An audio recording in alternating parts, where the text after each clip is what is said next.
여러분 안녕하십니까? CJB 아침 뉴스 시작합니다. 충청권 주요 도시인 청주, 세종, 대전, 공주의 대중교통 환승 체계가 오늘 26일부터 하나로 통합됩니다. 교통카드 한 장이면 편리하게 오갈 수 있게 됐다는 이야기인데요. 하루 최대 3번까지 무료 환승이 가능해졌습니다. 충청권 메가시티 완성에 한층 더 속도가 붙을 것으로 보입니다. 장원석 기자입니다. 청주공항에서 오송을 거쳐 세종을 잇는 광역버스 BRT의 이용객은 하루 평균 3천여 명에 달합니다. 지난 3일 개통한 청주와 세종 도심을 직접 연결하는 BRT 노선 이용객도 벌써 하루 평균 2천 명을 넘어섰습니다. 광역교통은 항공과 철도 등을 이용하는 충청권 시민들의 중요한 이동수단이지만 그동안 서로 교통 시스템이 달라 환승 체계나 이용 요금도 제각각으로 불편이 컸습니다. 오는 26일부터 충청권 메가시티 주요 도시의 광역 환승 체계가 하나로 묶입니다. 청주와 세종, 대전, 공주의 지역 교통카드나 교통기능이 있는 신용카드 등을 이용하면 기본 요금만 내고도 4개 도시에서 무료 환승이 가능해진 겁니다. 기존 청주에서 세종을 거쳐 대전까지 버스와 지하철을 이용할 경우 요금은 3,400원이었지만 이제는 40%나 낮은 2,000원 이하의 요금만 내면 됩니다. 청주시의 기본 요금은 1,500원이지만 교통요금이 더 비싼 지역을 지날 경우 그 차액이 추가되기 때문입니다. 청주 시민의 경우 세종을 거쳐 대전과 공주까지 교통수단과 관계없이 하루 최대 3번의 무료 환승이 가능합니다. 광역 환승 체계는 인근 세종시와 대전, 공주를 방문하는 청주 시민분들에게 총 3번의 무료 환승을 제공하여 편의와 경제적 도움을 주고자 4개 지자체가 공동으로 시행하게 됐습니다. 그간 메가시티의 주요 과제로 지목된 교통체계 통합의 신호탄이 쏘아 올려진 겁니다. 충청 메가시티는 생활권을 같이 하는 도민들이 교류를 촉진시킬 것이냐에 따라서 이제 성공의 열쇠를 갖고 있습니다. 이런 것을 촉발을 통해서 앞으로의 충청 메가시티는 성공 가능성이 좀 높다. 충청 메가시티 주요 도시의 통합 환승 체계 구축이 수도권에 이은 또 하나의 광역 생활권을 탄생시키는 계기가 될 전망입니다. CJB 장원석입니다. 최근 영동의 한 부대 인근 교회 화장실에서 초소형 카메라 석 대가 발견됐습니다. 그런데 카메라를 몰래 설치한 사람을 붙잡보니 이 교회의 부목사로 일하고 있는 현역 소령이었습니다. 경찰은 압수수색을 통해 실제 불법 촬영이 있었는지 수사를 더 확대하고 있습니다. 김세희 기자입니다. 영동 육군종합학교 인근의 한 교회입니다. 지난 2일 오전 이 교회 여자 화장실에서 초소형 카메라 3대가 발견됐습니다. 이 교회에서는 평소 주로 군인들이 예배를 보고 있는데 주말이면 인근 지역 주민들도 찾고 있습니다. 더욱이 카메라가 발견된 날은 다른 지역 교인들이 이 교회에서 수련회를 연 첫날이었습니다. 당시 카메라는 화장실을 이용하던 일반인 신도에 의해 휴지통에서 발견됐습니다. 신도는 즉각 이 사실을 목사에게 알렸고 소문이 퍼졌습니다. 그런데 목사에게 자신이 몰카를 설치했다고 이실직고를 한 사람은 다름 아닌 이 교회에서 부목사로 일하고 있는 현역 소령 A씨였습니다. 경찰 조사 결과 아직까지 불법 촬영 피해자는 없는 것으로 알려졌습니다. 경찰은 압수수색 영장을 발부받아 A씨의 휴대전화에 대한 디지털 포렌식 등을 벌여 또 다른 몰카 설치나 다른 피해자가 없는지 수사를 확대하고 있습니다. 해당 부대는 경찰의 수사가 시작된 이후 부목사 현역 소령 A씨를 보직 해임했습니다. CJB 김세희입니다. 최근 청주 지역 아파트 전세가율이 상승하면서 갭 투자 우려가 나오고 있습니다. 한국부동산원에 따르면 지난달 청주 아파트 매매 대비 전세가 비율은 79.7%로 80%에 육박했습니다. 최근 전세가율이 오르는 것은 매매 가격 상승폭보다 전세 가격 오름폭이 더 크기 때문인데 올해 들어 지난달까지 청주 아파트 매매 가격은 제자리인 반면 전세값은 0.39% 상승했습니다.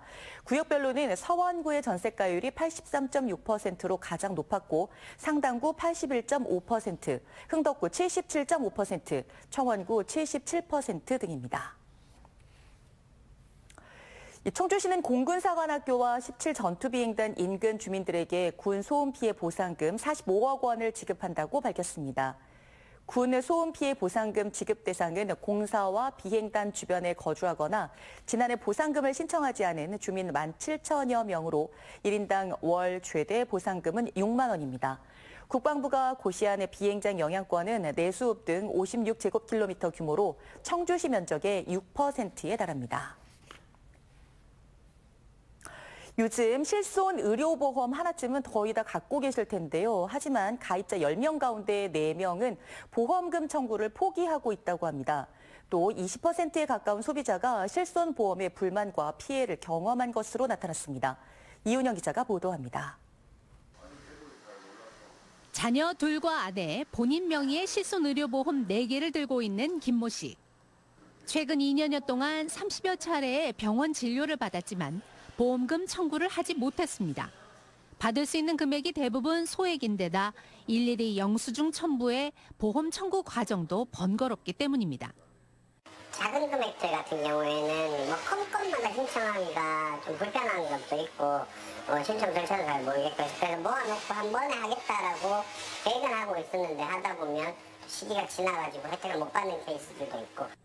제2의 건강보험으로 불리는 실손의료보험. 지난해 말 실손보험 가입자 수는 3,997만 명으로 전체 국민의 80%에 육박했습니다. 하지만 한국소비자원이 상위 5개 보험사의 실손보험 가입자 1,500명을 대상으로 조사한 결과 10명 중 4명은 보험금 청구를 포기한 경험이 있는 것으로 나타났습니다. 포기한 이유는 받을 수 있는 보험금이 소액이어서가 80%로 가장 많았고 귀찮거나 바빠서 보상 대상 여부가 모호해서 등의 순이었습니다. 최근 1년 내에 보험금 청구 포기 경험자도 27%인 410명으로 포기 횟수는 평균 3회에 가까웠습니다. 또한 소비자 5명 중 1명은 실손보험 이용 중 불만이나 피해를 경험했다고 응답했습니다. 유형별로는 보험금 과소 지급이 34%로 가장 많고 갱신보험료 과다, 보험금 지급 지연 등의 순으로 나타났습니다. 조사 대상 상위 5개 보험사의 종합 만족도는 5점 만점에 3.62점이며 현대해상이 가장 높은 점수를 받았습니다. CJB 이윤영입니다.